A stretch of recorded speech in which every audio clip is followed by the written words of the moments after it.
Look, let's talk about Louis being black. I'm obsessed but let me tell you why, though. Let me tell you what I really enjoy about it is because I feel as though we are in this age of adaptations and reboots where there will be a gender swap or a change in race.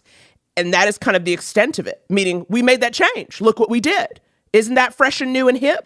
And it felt as though in making this change, you got more story. Yeah. You see what I'm saying? Like you were able to mine that fact for more story points and more of a new dynamic in this relationship. And you're both, I'm sitting here with you, for the listener, these two men are famously white, okay? Famously. Aggressively white. Alabaster kings before me. And I'm wondering about, the choice to do that and what it was to execute it. I kind of came around to his ethnicity through a very weird way, which is through Lestat. So there's a very famous sort of rewrite of Lestat, starting with book 2. He's an aggressively different character than he was in book 1. And but that's the Lestat that she carried on for the rest of time. And I was like, okay, that should be Lestat. And so we tried to take the given circumstances that are set with Lestat and put him back into this time period. And so he had this sort of super emo relationship with this guy named Nicky. And then he had a very excitable relationship with his mother as his second companion choice. Get into that season 3, y'all. And then I was like, let's give Lestat a legitimate third attempt at trying to figure out how to be with somebody for the rest of his life. And how do you not repeat your mistakes?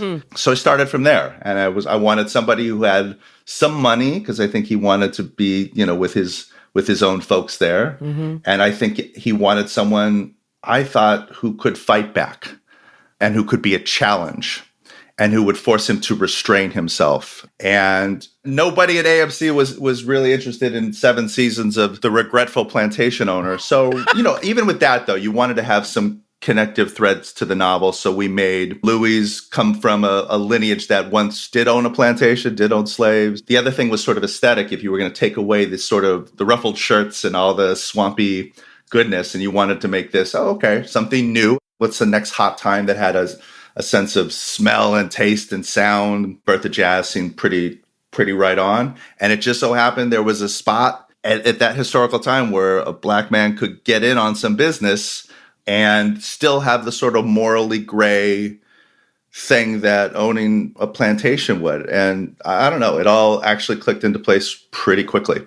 That's so cool. As you said, it makes sense. It feels like you followed the logic, so to speak. The other thing you're trying to do, Naomi, is trying to build as much inherent conflict, enough to not burn through in a season. You want 7 or 8 years of conflict and distress and vulnerability in both of them. I just wanted to load up Louis with as many contradictions and as many unsettled things inside him as possible.